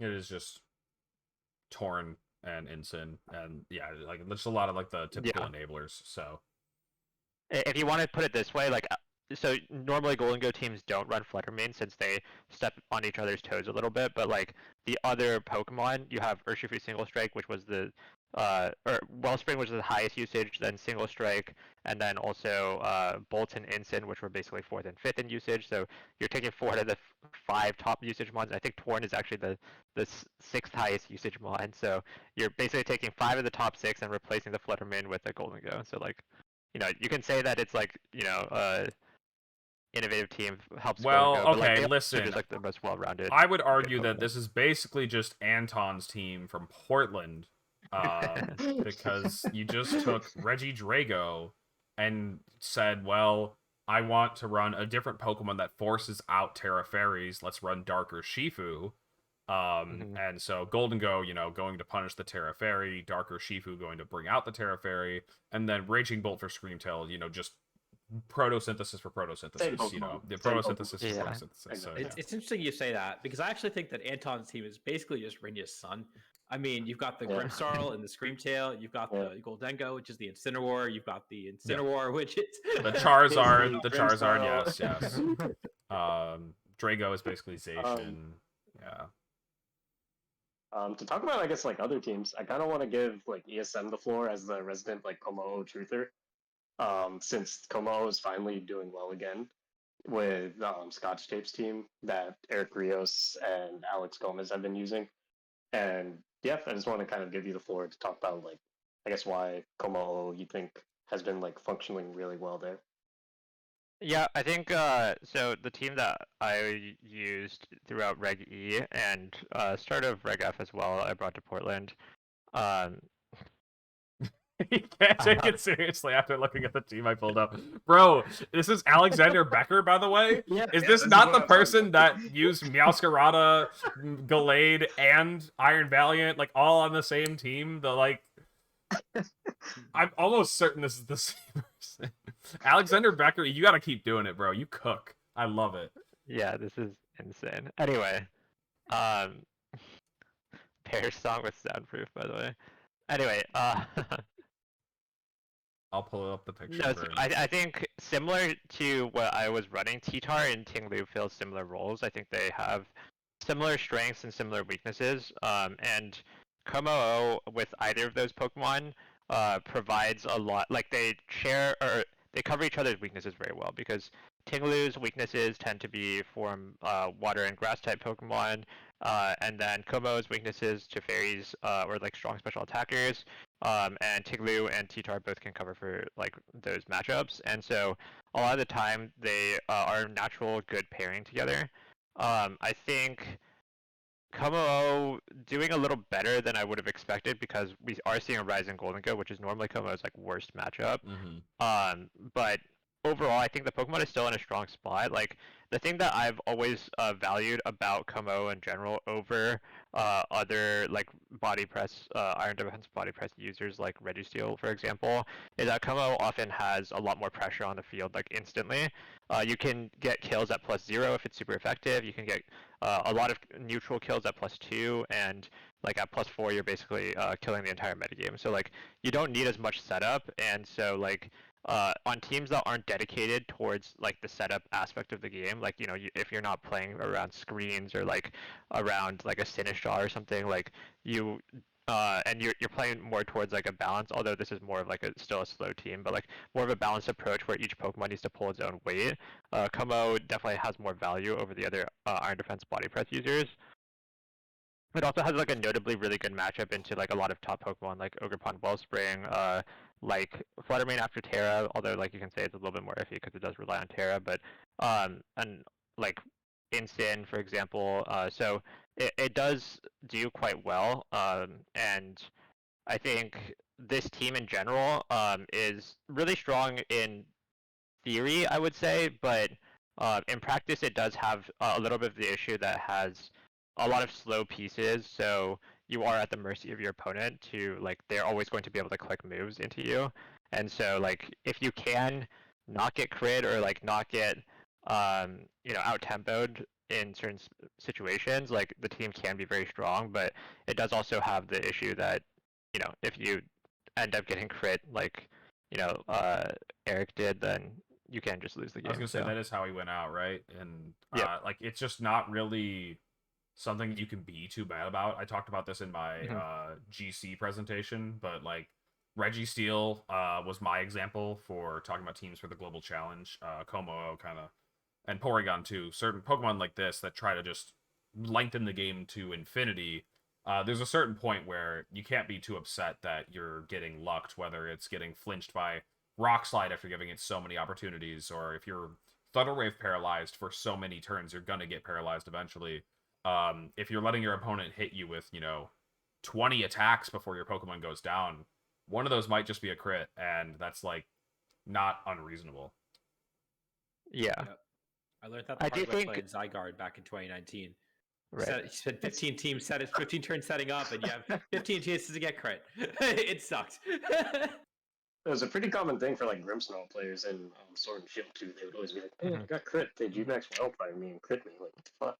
But And adding to that, this team, especially Eric's team, when it loses bad. I mean, it gets kind of run over because if it loses one defensive piece, it's really hard to sustain any sort of momentum. And so we talked about on stream, he had a couple really bad appearances, and I mean, with the bad matchups get really ugly because they take a KO turn one, and then there's very little to stop them from pinning a slot after that. Yeah, that was my experience with the team too. Is that it is very good. It's very consistent. And Komodo is a big threat in some percentage of matchups, maybe 40 to 60% of matchups. It's a really big threat. But a lot of the times when you face a team, it feels like if you lead wrong, if you get caught off guard for one turn, it is very, very hard to come back in games, and it requires a really, really skilled pilot like Eric to do consistently well with it. There's a reason we only saw 2 of these sort of teams do make day 2, and they were 2 of the best players in Europe. Yeah. Yeah, this format doesn't really feel like it has like a lot of like dedicated matchup mons, at least to me compared to some of the previous ones. But Komodo definitely is that, where it's like, oh, okay, this guy beats the Firewater Grasses. It's very good into and also like, especially if they're running Overcoat, it gives just another Spore immunity. You can just like really set up in front of a Moongus and take advantage of like their passivity a little bit. Good in the Dark Urge too. Yeah, yeah, and Dark Urge. It's like one of the few like consistent, at least like Dark Urge resists, at least to me, because it just has like such a high Fizz Def, and like you don't have to Terra to avoid taking a billion from Wicked Blow. You just take 20 from Wicked Blow and you just body press it. And even like something that ESM has done before, like literally just clicking body press instead of Iron Defense early, because like again, kind of just like meta playstyle conditioning. Like a lot of people just expect you to Iron Defense up with your Como O, try to go for that slow play, but no, I'm just gonna body press your instant and make you feel like a dummy. I mean, yeah, like literally, it's gonna do like over half to Ogre Pawn, like, if you really need it. Like, you can just rip that turn one. They'll think like, okay, I can go for Ivy Cudgel safely this turn because this is their Iron Defense turn. It's like, nope, 50, or like even more. Like it's just so sick. Somebody mentioned the mon is just really strong, like, and it does a lot of damage in general. Somebody mentioned this team that Nemi used. Nemi, another Tubber, running Psy Spam, Ursaluna, and CB Water Ursh. There's a lot of fun stuff here. Meat Beam on the Armor Rouge with Power Herb. Like, yeah, it's Stellar Terra. I do know that he had a 6 stream game. I haven't gotten the chance to watch it. I do want to go back and watch that, so maybe later this week. But yeah, I haven't seen it either yet. Power Herb, Stellar. Like, that's just so crazy. Everything else here is like a kind of legend team, but like better in every way. Honestly, wow, this is like it's an awesome.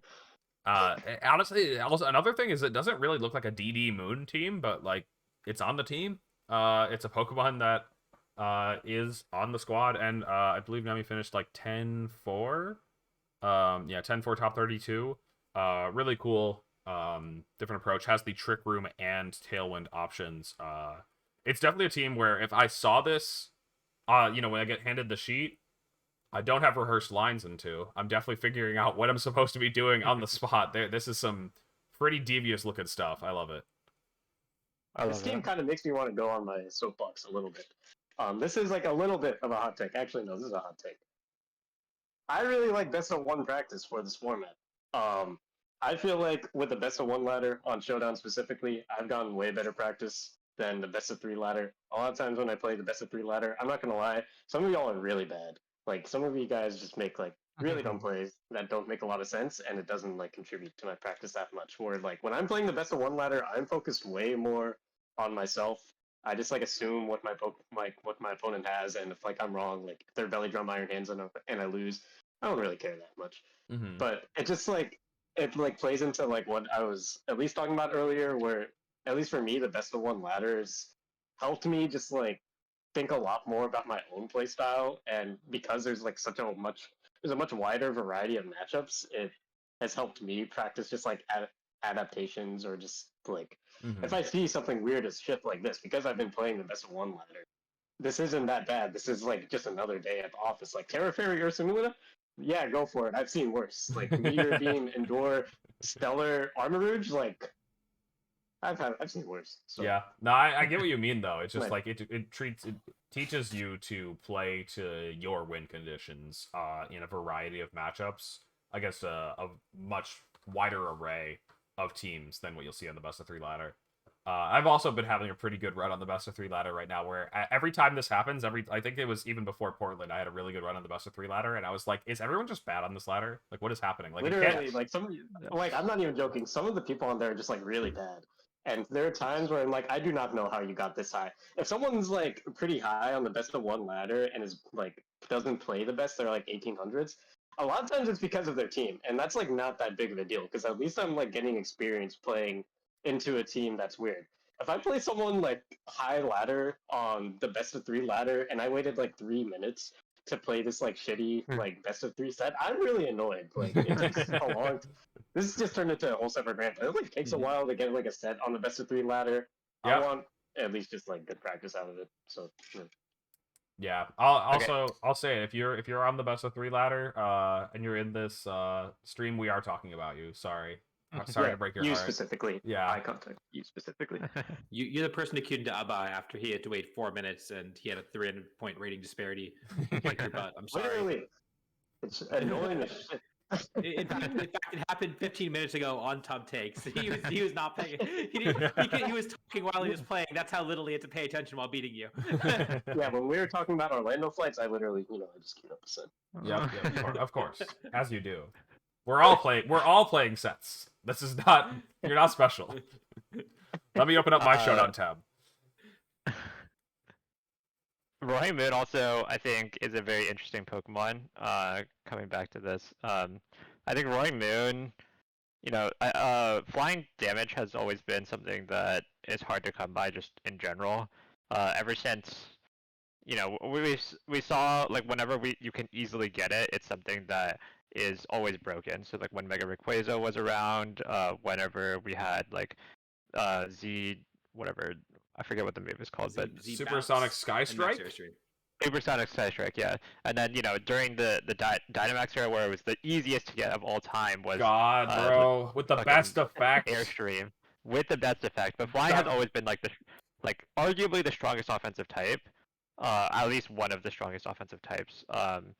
And so, Roaring Moon is one of the Pokemon that can actually get decently consistent, flying damage down, and that's actually super valuable in the current meta because there's a lot of grass types, and grass has been grass as a typing has been one of the strongest it's been ever at this point because we have the best grass types that have ever been printed basically right now, and so having strong flying types has been something that a lot of teams have wanted for a long time. So I think Roaring Moon, doing decent at this tournament, even though it was, I think not many people had it on its radar. I think Roaring Moon is a Pokemon that, if you're trying to look for something that's more off the box but is still really good, I think Roaring Moon is something that could be interesting to look into. Yeah, and we saw Maddie get top 16 with the I think that he went 11-3 and got top. I might be wrong. With top 16 with the Among Us Roaring Moon balance type team. We saw that with Melbourne regionals too. I know we did not put as much time to covering that last week, but that was also definitely that it was a big event, and it was Kieran kind of dominated the event. I think that he went undefeated the entire time, and so or maybe I don't remember, but Roaring Moon was really really good there too. So yeah, I definitely think Roaring Moon is maybe a little underutilized again, especially to a water pond meta game. It's one of the safest. The water pond can't hit it if you don't Terra. If they manage to force you to Terra, you're hitting it so hard. Even if they Terra, it's a no-win situation for them. I think it's a really good mod too. Man, Raging Bolt hitting Incin usage exactly in Dortmund is pretty crazy. They had exactly the same number of appearances. That Pokemon's really falling into its role in the metagame now that people have started to figure out that the Assault Vest support set is really easy to splash onto teams with a variety of moves. I guess it can pick whatever tech options it wants: Electro Web, Snarl, even Volt Switch. I actually should pull it up. It probably ran a couple of different things in Dortmund.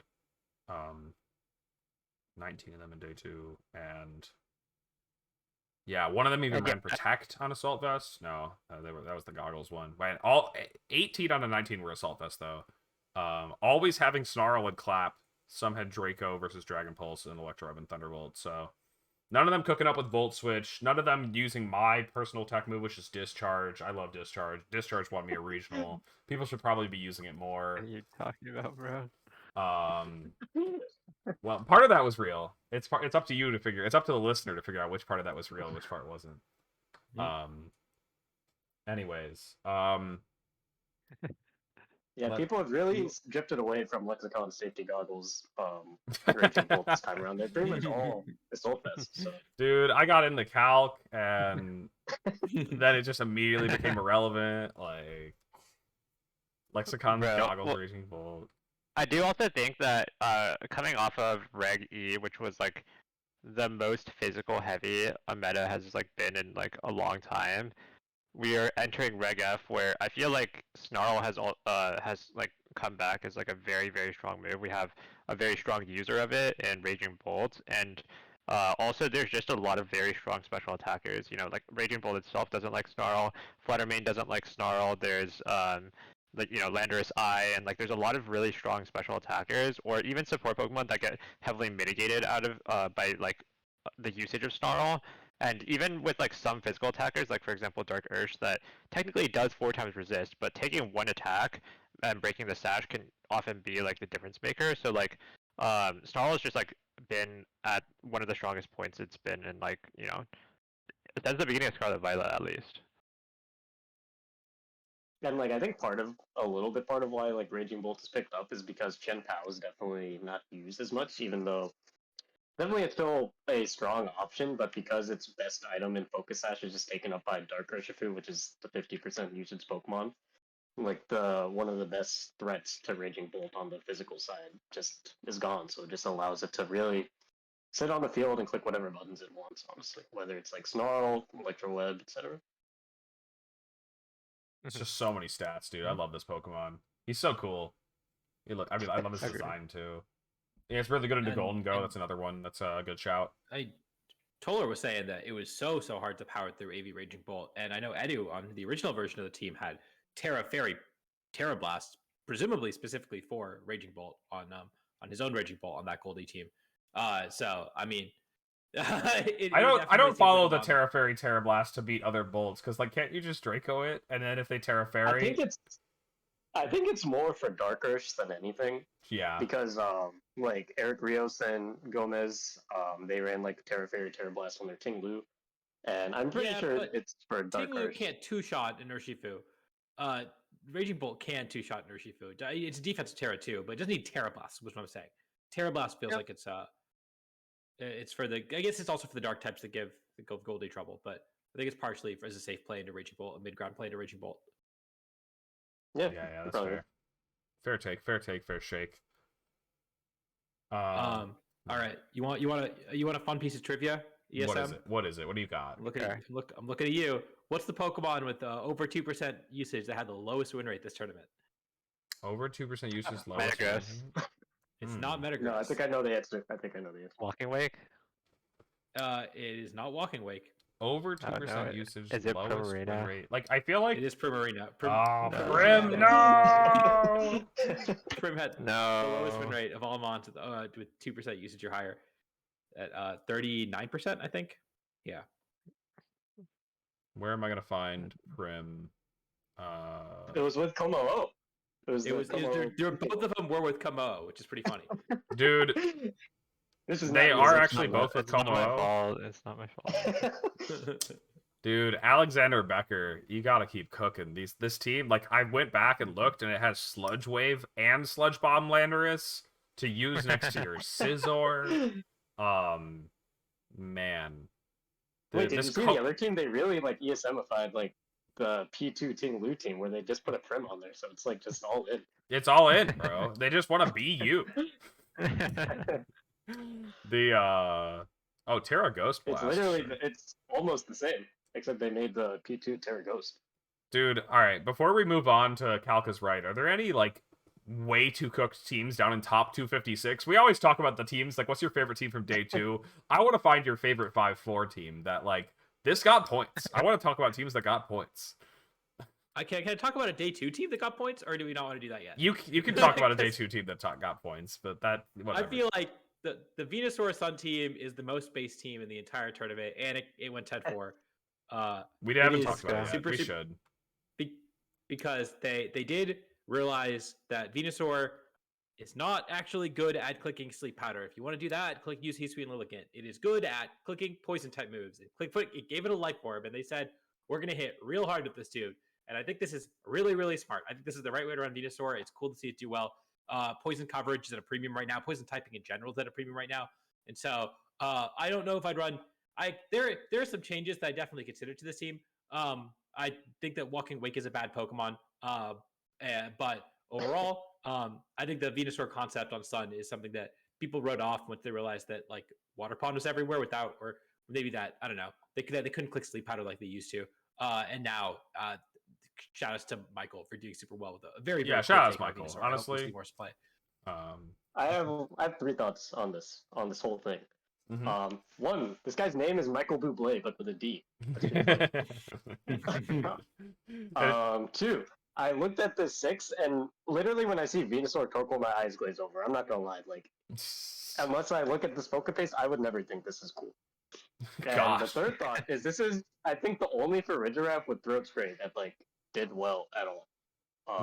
I think every other one had like Citrus and was like Dazzle, Helping Hand, or something like that. The more supportive sets. True? Well, this one does actually have Helping Hand Throat Spray, which you don't always see. I gotta say, this team did some stuff, because, like, I was saying this in Tub, but I had stuff similar to this, like, very early in the format, but I was using sets that I think are a lot more typical for the team, like a Specs Fluttermane, I think it was Covert Cloak Venusaur, and then just, like, a Life Orb Walking Wake, just kind of, like, stuff that you would, like, expect, the most standard sets on each of these Pokemon. And I'm curious if them having these different sets is what set the team apart and was able to actually break out of the mold for previous runs that we've seen from Walking Wake just do so terribly. Maybe the Terrablast too. I didn't even realize it's Terrasteel Terrablast. But yeah, I wonder if that, with like this Icy Wind Sash Flutter to give the team that maybe the extra speed control it needs, were the things that moved the needle on this team and actually helped it get, more wins than anything we've seen from Walking Wake before. I think like what else this team does is it like takes advantage of the 3 highest usage day 2 mons, like in Flutter, Ogerpon, and Dark Urge, because it has a Sash Flutter, it has Venusaur, which is scary for both like 2 of those 3, and it has Iron Hands, where like Iron Hands kind of died, and that's part of why like Dark Urge is so good now. But I think that's part of why it did so well. It just takes advantage of like the best Pokemon more than some of the other teams. Mm-hmm. Yeah, I like every time I'm like, it's so funny because my brain breaks every time I go down this rabbit hole where I'm like, man, what is just good into Flutter and Ogerpon? Like, you can't use fire types against them, and then it's just like, oh wait, yeah, Amoonguss does just have the perfect typing for these Pokemon, and so Venusaur, same typing there. It is going to match up really well into Flutter Ogre. So if you're just sick of those guys, find yourself a Grass Poison type. Let's say you want a hypothetical chlorophyll attacker that does even more damage than Venusaur. But what would you possibly run? Well, look, you should feast your eyes on the Exeggutor team that got points at this regional that went 5-4, and also decided, yeah, Eggy also just needs a Life Orb. It just needs to hit hard. They had the same idea. So. That's awesome. Yo, wait, there's a Flapple team. Somebody got, or Hydrapple. George Ling, if you're looking for a name. It's what's their name? George Ling. George. Lang. Oh, whoops. Oh, this is awesome. This looks like a Dynamax team. They have a Rhyperior too. I didn't even mention the Rhyperior. Whoa, dude, George. It's Breaking Swipe. Citrus Berry Wake? It's George without an E, yes. Dude, I played against, either I played against or I watched somebody play against, maybe I watched John Hu play against, in the GC, Exeggutor, Indeedee, Torkoal. Like, it's just so devious, bro. What are you, which way are they going, bro? Just tell me, are you going fast? Are you going slow? it's so stupid because like if they set Trick Room and I KO the Indeedee, they can't bring in Torkoal. Now their Executor's fast. Like what is happening? Yeah, they bring in the Rhyperior. What's This the problem? Pokemon Eggy doesn't even like outrun things with Chlorophyll. Like it barely probably outruns Flutter. Maybe. It definitely outruns Flutter. It's fast enough. It's base 70 speed, I think. No, I think it's 60. I feel like. Is No, it I think 60? it's That's fine. 60. It's Vileplume is 60. 50, and Vileplume outspeeds Scarf Urshifu. If you're timid, so I think Eggy might even get to a modest. I think, if it's base 60. Oh, All it's right. 55. Sorry. It might have to I go timid found- to hit the speed too. I found one other amazing top 256 team. Yeah. If you search for Latios, there's only one of them. But it's not even the Latios that's the cool part. This guy is really flew close to the sun. It's pretty awesome. There's Most? an Latios? ability shield instant with a Galar Weezing. And a Latios, a clear amulet Blood Moon. It's truly amazing. Whoa, Clear and Blood. Stop the parting shots. Yeah. Okay. And the snarls. Okay. Let's go, Latios. This This looks guy won 5 games. This is cool. Honestly, I mean, I don't know if the Tailwind does a lot for the team. Maybe the team's EV'd to make use of it. Maybe it's a bit misleading that way. I love Weezing, though, so I'm always going to be hyped to see Weezing. I think maybe in Clear Amulet, I'm not sure on as much, but I like everything else on this team. I think it has some potential. Wouldn't Covert Cloak be better, honestly? Well, it doesn't stop parting shot. All right, right? Oh, I guess, yeah. It just helps Snarl, I think, a lot as well. I mean, Covert Cloak, I think it's mainly the parting shot thing. Oh, sure. For parting Yeah. shots, so that's what it Yeah. has over Cloak. Yeah, Cloak would probably be better overall, I guess. Maybe parting shot is. This is really telling me that this player got traumatized by something, though. Whether it was like a snarl spam, like parting shot spam. There's like Weezing on here. Like any Weezing player, they've like been through something to make them want to use Weezing. Hey, you That's lay just- off, man. That's just what this team screens to me. It's No, trauma. no. Skeledirge. I did see the You're Skeledirge. just gonna scroll past the Skeledirge? Yeah, all right, fine. Well, Skeledirge that'll and be Grapple. we'll do the Skeledirge team. Everything else on it's boring. It just has a there's just like a I don't know. It's just like a normal team. Like I'm looking at these, and I mean, besides the Roaring Moon that is cheating moves, it drops Protect to fit Breaking Strike, Acro, Knock, and Tailwind. They get stabbed Tailwind. It does get Stab Tailwind post Terra. I didn't think about that. Dude, they should give Torn an extra turn of Tailwind just because it's flying type. Wait, this Um, guy has Wiki Berry and has Amoonguss and no Citrus Berry in the team. Well, That's yeah, hype. it's always living on one, and then you just get more. That's hype. Yeah. I really yeah. like that this guy uses his Roaring Moon to support his Amoonguss. I think it's like one of the best supports. It would support the Amoonguss if it had Sludge Bomb, dude. Sludge Bomb is what's missing here. All right, let's find one more team and then go on to the Calc is right. Do you One more. want a suggestion? Yeah, what do you got? Carlos Kenyo Bermudez, the Spectrier team, is kind of lit. Oh, I did find T-Tar Exca, though. Taking a quick peek. Gyarados, T-Tar Exca, literally living in, like, Oras. That went 6-3. Let's go. 6-3 with T-Tar Excadrill. Another rock type in Ogrecon Cornerstone, which means that if you Terra, you have a +1 defense, a +1 special defense from the Sand boost. Literally unkillable. What are you doing? You just lose. Anyways, Who what was hurt the this guy name? to run X's or Excadrill? What was the name, Audie? That's I know. the That's standard the play. set. That's how you hit Water Pond. How Ac- else? actually, you though, to Water Pond? X Scissors Oh, actually not even that you're right. questionable. I will vouch. Audie, what's the name? Excadrill is this quote-unquote standard set on Excadrill, like not even trolling. The more you know. The guy's name is Carlos Canyo Bermudez. Okay, not this Carlos, but this Carlos. Spectrier with the throat spray. Dude, Oh, I think if you... I was going to say if you take a KO... Okay, hold on, listen. I was going to say if you take a KO with Shadow Ball until I realized the team doesn't have Shadow Ball. But so I can't even make my joke. My joke was going to be that if you take a KO, like with Shadow Ball, that Grim Neigh should activate Throat Spray because it's a sound. But they don't even have Shadow Ball. It's just Snarl. Is Dark Fairy even that good? it's Don't Pretty worry, good. It's basically a Flutter learning Mate. kiss. Dude, I actually use this tool all the time for people that don't know. Type coverage calculator. This is where I go and I'm like, man, what beats stupid Fluttermane Ogrepon with their water grass fairy moves? And then it's like, Amoonguss, bro, what are you doing? But then, yeah, look, we can see like, okay, how good is dark fairy coverage on this thing? And actually, it's pretty fine. It's literally only walled by Galar Weezing and Tinkaton.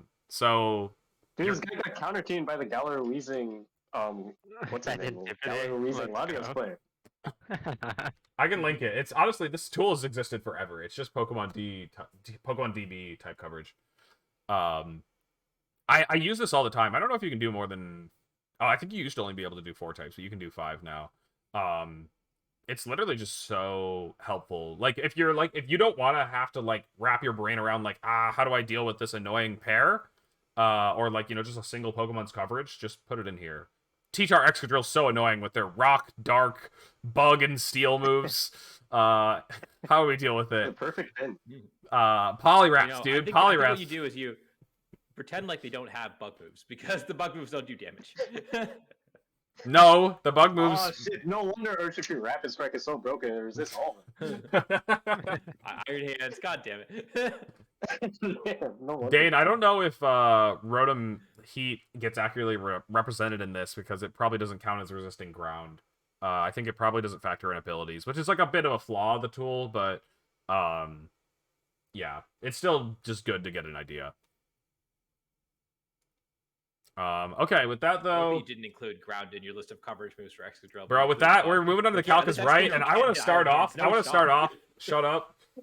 Max HP, Ogerpon with 4 defense. How much is it taking from Life Orb, Adamant, Excadrill, X-Scissor?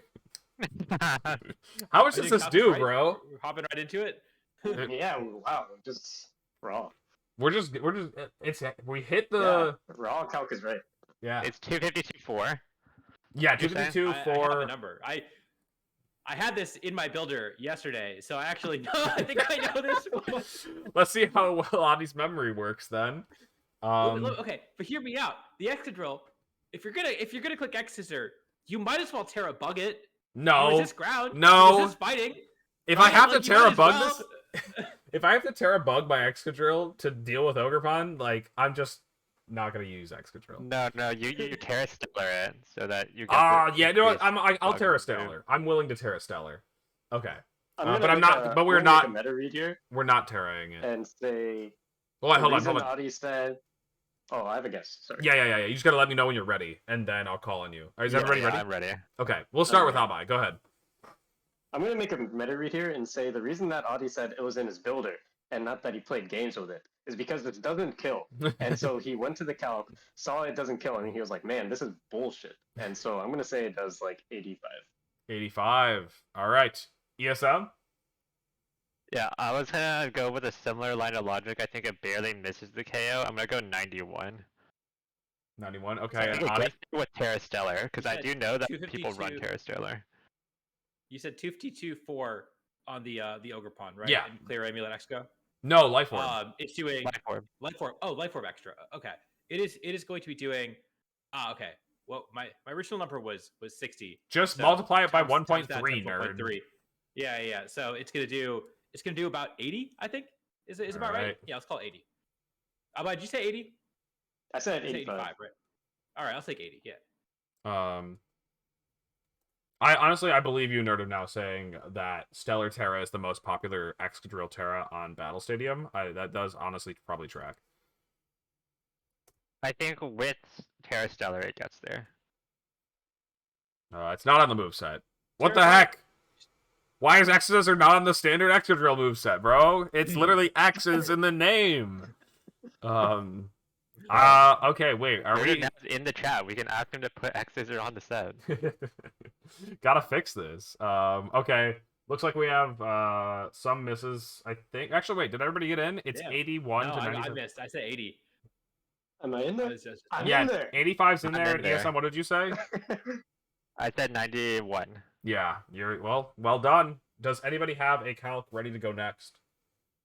Wait, can you add the Terra Stellar in there? Yeah, sure. Let's go ahead and throw on that should kill 20%, right?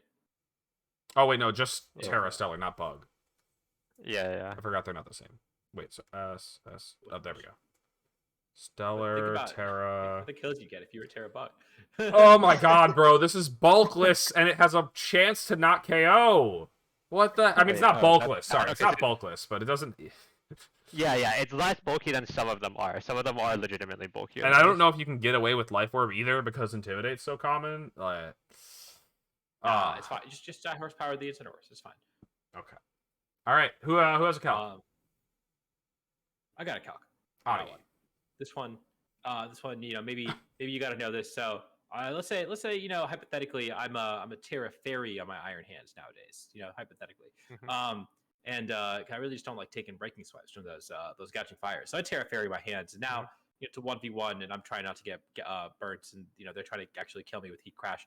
Iron Hands, he's a pretty heavy fella, so let's go ahead and say he's got 4 HP, 4 defense, and Terra Fairy, so it doesn't really matter. Into a 4 attack Jolly Gouging Fire Heat Crash. How much are we doing? Oof. Okay. +0. Yeah, like no boost. A little bit. No boost. What was the question again? You didn't like my backstory? You just wanted to you just get to the camera. Wait, Adi. No howl boosts or anything, right? +0. Right? No howl boosts. It's neutral gouging fire, just for simplicity's sake. 4 attack Jolly into 4 HP, 4 defense, Iron Hands. The Heat Crash from Gouger. Okay. Heat Crash. I like this Calc. I think I have my number. I have my number. What is it? Heat Crash into Iron Hands? Yep. Yep. Yeah. 4 attack Jolly Heat Crash into Iron Hands. 4 hands. Okay, I think I have the number. All right, Alex, what you got? Oh, and the hands is Terra Normal, by the way, Abhay. They had just Terra Fairy. Okay, yeah. Oh no, Terra Fairy. I Sorry, thought it'd be Terra. it's I thought Terra it'd be Ground. Terra Electric, so it doesn't have any weaknesses. But that makes sense too. Holding an air balloon. Okay. Why is it called Tub Nation if the brand is international? Honestly, I mean, decent point. Good question. Okay. Did you call on me first? I did call on you first. Yes. Cool. 12%. 12%. All right. ESM, what you got? 18%. And Abhay, what you got? I'll say 14. I think I 14%. overshot it actually, but okay. He's nervous now with Yeah, our guesses, but I overshot it because I does thought about it a it? different way. Is it and just that's 40 definitely not correct. BP? It is just 40 BP. This is a hands with bulk, though. Yeah, it's 1/3 as much as Wait, that's player bulky. blitz. It's So. bulky. Bulky. Take out the bulk. I got 4 that HP, bulk. 4 defense. I think I'm in there. You are in there. You're the only one. I'm in there. Wait, No. I'm the only one in there. Look at the wrong count. Only one. Damn. Yeah. Oh, was was Abhay like 14? Yeah. And ESM was like It's a hard 18? one. All It's right, very, let's very small go. Yeah, you nailed it. Yeah, I Yeah. think what moved the needle, I'm not sure how common this is, but for Jolly, I don't know if most of them run so little attack investment, but maybe they do. But yeah, I knew this thing was going to hit like an absolute noodle with 4 investment on The max they can run is 160 for Jolly, and a lot of them run less than that. So if they want the speed boost, Gotcha. Oh, I didn't think about that aspect. They can't if it's like max speed Jolly, you can't run max attack. Nope. I've never run So they it, go but I on didn't think about investment that, huh? they'll run some attack, but they won't run a ton. It won't be. Yeah, they can't run max. 164. Okay. That does still no, it didn't change the numbers at all, by the way. It's still doing 12 to barely 14.7. ESM, Abhay, do either of you have a calc ready? I got one. All right, ESM, what do you got? So how much does +2 Excalibur with a Icicle Spear, 5 hits, because you're loaded dice, of course, do to a Raging Bolt Terra Fairy? Can we do Terra Electric this time? Yeah, if I they're think Terra Terra Electric. Electric makes a little bit more sense. Yeah. Sure. Both If they are 252 HP and 4 defense. Can we scale shot the Terra Electric one? Yeah, you can scale shot it. They are the same base power, right? Wait, I'm so Yeah. confused. What's the calc now? We're scale shotting a Terra Electric Raging Bolt? With +2 and 5 hits, because maybe we're dice, or maybe we're really lucky. Yeah, Oh, your wait, dice plus and you 2 and we had 5 hits? They knocked yeah, off theory. earlier in the game. By the way, Ensign knocked off our dice, but we still got 5 hits. That's also the scenario. Yeah, so they got complaint equity because yeah. Okay. The instant knocked you off and you're at +2? That's crazy. I mean, We have Wheezing on the really, field. I We think have Wheezing on the field. I mean, it's gotta kill just because you know. Otherwise, you know, why'd they sack their Weezing? Why'd they sack their Incineroar? Excuse me. Like, I think that this. Well, we is went a for bad scale choice, shot but because we knew that Ensign could switch in to resist Ice move, and so we got Anyway, I have my number. You said into a Farigiraf, right? By the way, did we? I don't know if you actually Oh, no, specified. What's the No, Raging the Bolt? other- Wait. the I don't other think you guy- specified 2 any HP for defense. 2TG4. Okay. And then what was it? Jolly Max on backs? Oh yeah, sorry, I didn't specify. Jolly Max, yes. Ooh, jolly. Yeah, we're doing Jolly Max. All right. Jolly because we're loaded no. dice, and you need Jolly to add +1. So Yeah, everyone should know that's optimal. Yeah, obviously. yeah, obviously. Okay, I got my Otherwise number. you're fucking casual. Adi, Abhay, numbers or no? I'm good. I'm ready. Yeah, sure. Okay, Adi, you go first. I think it kills. I think it just barely kills. I'm going 104. Alex, 93. Abhay, Yeah, I'll play the range. I'm gonna say 96. Right in the middle. All right. Max Alright. Caliber. Maluka's loaded dice set. No, we need to change a couple things. Jolly. 252. It doesn't have scale shot, so let's put on scale shot. you know there's a skill I shot was thinking- set. Oh, I was thinking icicle spear. That might be why. Oh, no, sorry. Yeah. Anyways, Raging Bolt. I don't think mine fits this. It looks like none of the default ones are gonna match this, so that's No, you shouldn't run at 252 HP on a Raging Bolt. It's inefficient, but okay. It looks like hold on, it hasn't terra yet. Oh wow, weird. No, Alex is pissed because the first listed back caliber is fast scale shot. You didn't. Wait, we gotta be +2 also. Oh, we haven't had the +2. I was like, something seems wrong. Yeah. Wait, are they different base powers? Oh, I just have one less hit. No, you have one less hit on one. Okay. What the heck? Damn, that shit soul. What the? Oh my god. Five hits goes crazy. Does that mean Five- so five none of hits- us got five it, hits- huh? No, I was under. I said 104. I kind of, Wow. I guess we kind of played it like we thought 4. I feel like all of us, except still Adi, were in there if it was 4 hits, but we did not give credit for that extra loaded dice 5 hits. Also, for what it's worth, I think that this is again. I think that if you had a more traditional Farigiraf spread, maybe mine gets my Raging Bolt spread, you mean? Oh. Unless you thought of the wrong Bolt. Pokemon. Change it to the standard Terra Fairy. They're Just all for the sake of same. Raging Bolt, Farigiraf, they're the same Pokemon. They got a long neck. They're vaguely yellow. You know, they're God. All right, 228, 108. Oh, I gotta tear it again, and I gotta make this. That one still is 5 hits. You want to 90. check if Alex EV for this? Yeah, I was, of course. No, okay. It looks like if you're running Dang, I'm still out. that spread, me and Abhay are still not in there, but Adi would be. See, Adi was like, if you cope a little bit, I'm in there. if you use a real Raging Bolt spread, then I know my calcs. Hey, God. Pengy, thank you for the raid. Yo, Peggy. Guys coming in right here at the end. We're actually just playing our sign out game. Calc is right. Abhay has to present the last one, but basically we just present a calc and everybody else has to guess how much damage it's going to do. This is the wrap up to our weekly podcast called Tub Takes, which now that you're just tuning in, you maybe missed the first part of it. You can ! YouTube in chat or YT in chat, and you can check it out tomorrow, the full thing, Both over audio on my and YouTube video. channel. Sorry, I had to chill a little bit. Go ahead. All right. Do you have a calc? Yes, mine is an ode to the best of one ladder.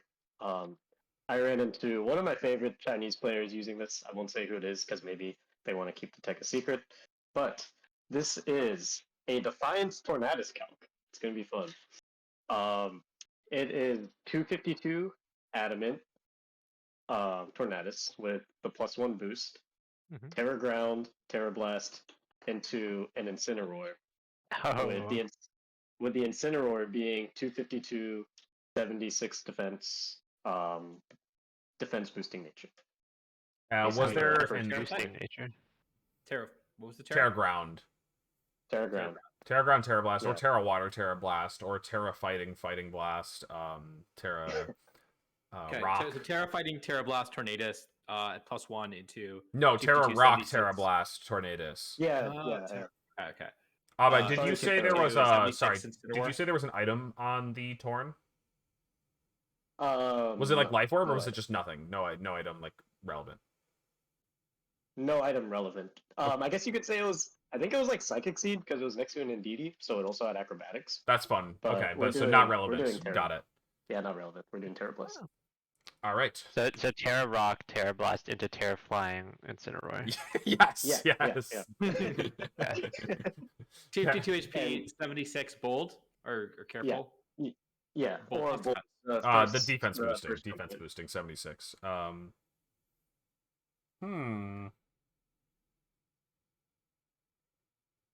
I have a number. I have a number. I am throwing out. It'd be absolutely wild guess, but yeah, I've got a number. All right, Alright. Abhay, pick someone to start. We'll start with the wild guess. Adi, what do you got? You know, my wild guess is actually less wild than I thought. It has to kill, otherwise you wouldn't be telling us this, right? So I'm gonna go ahead and say 108 this time. All right, who's next? ESM, what you got? I was gonna say 106. I gotta say the opposite of Adi. First off, Instin's the GOAT. Second off, I think it's one of those scenarios where they rip it all, they do it, and you're like, wait, I didn't see this coming, and then Instant still lives it because he's too stupid. And like that's the surprising part is they went all these lengths to own Incineroar and still didn't get it. I'm going with 92. Let's plug it in. Dude, if it lived at 8%, I would quit. I'd be so pissed if I did all that. Abhay's didn't even fucking roll the Instant kill. lived this shit, and he was like, why did they go to such lengths? Like, It's the same power as Superpower. It surely kills. wait, why did we do all this if we could have just done Calc Superpower? No, Okay. remember it's Terra Rock. It's Terra Rock into Terra Flying. Yeah. You can't Oh. Superpower the Terra Flying.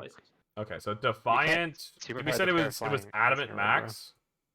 Yeah, Adamant Max. Okay. I think it should calc in the Defiant once I put a physical attack in here. Yeah. Terra It's got a base Blast. 115 attack stat. That is pretty good. Make sure you have 31 IVs in attack. Thank you. Oh, good call.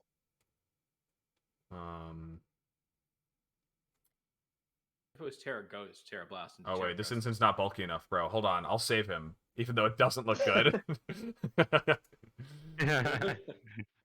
Wait, no! Was I that close? Oh wait, no, 252. You said? Yeah, 252. No, still not in there. 93. Okay, Oh, both yeah, me and Adi yeah. were in there. Let's go. Wait, is it roll to kill? That's so sad. Yes, That is pretty bulky for Instant. this is what I'm saying, Also, fun man. fact, Plus, when I think first checked this calc, I put 0 IVs for attack, so it was actually a 6% roll, was what I thought. Oh, sure. But yeah, Instant still a best of one Pokemon too. That's why my Instant has a Mirror Herb on it. It'll just take the boost for itself. dang, yeah, Team Rocket did just barely skate in there. 110 under the 110.8. Wait, so then both of you guys were in there, huh? Or did somebody overshoot? No, I said 108. An ESM? I said 106. Oh, dang. Oh, you Not guys even just... a good roll though. No, it's not a good roll. 62 is pretty sad. I was hoping you said the 156 because that's like about as fizz def as you'll ever get, but that is a 12. Oof. What's the point, man? Oh, Torn lost superpower. Okay, so you Wait, can't Torn even actually lost do that. superpower? Oh, that's why Oh, it's damn, not that's running tough. it. I guess it doesn't Yeah, that makes sense. Yeah. doesn't have the option to just not. Well, you Terra can Blast keep it. fighting Terra Blast, and then you can reminisce about the times you had. You can Terra Fight and superpower. Terra Blast, but that doesn't work if they're Terra Flying Ensign. Oh, true. Yeah, so probably just safer Or to Terra stick with Ghost, Terra. like a real Terra on it. Yeah, Terra Ghost is kind of the real Terra on it now. Okay. That's why I Terra Ghost, Terra Blast it. You know. Yeah, Oh. a guy like you would do that. Yeah, yeah. I mean, that's a do that. typical Audi move for sure. Yeah. Okay, so that's gonna be it though for Tub Takes. Thank you, ESM and Abhay, both for coming on like last minute. We're gonna have to find somebody to throw the raid to. Audio, you seen anybody? I think it's just Master Mark. I don't see anyone else playing Pokemon right now. I Playing think VGC. you're right. I think that is the only VGC stream going, so why not go on over there? Yeah, let's go ahead. I'll start it up. What is this? Okay. Oh yeah, does I always forget, does caps matter? Master Mark VGC. I think sometimes it matters. But yeah, that's it for this time. I should mention at the end that I'm planning on doing quite a few streams this week, so keep an eye out for that. I'm going to tweet out a schedule of what all I'm planning to do, but just a quick preview. There's like this fusion format that I got tagged about that looks fun. I might do some rewatches. There was both Dortmund and a Japanese tournament that happened over the weekend that would be fun to look at some of the games from. Yeah, I had a bunch of other stuff. We got to bring back like some of the goofy ladder games. Audi, like ladder relay would be fun. Ladder roulette. Roulette. Team Rocket Challenge. The Team Rocket one. I want to schedule some of these because those were a lot of fun. And then next Sunday, ESM and I will both be commentating a local. I'm gonna stream the local on Tub Nation TV, and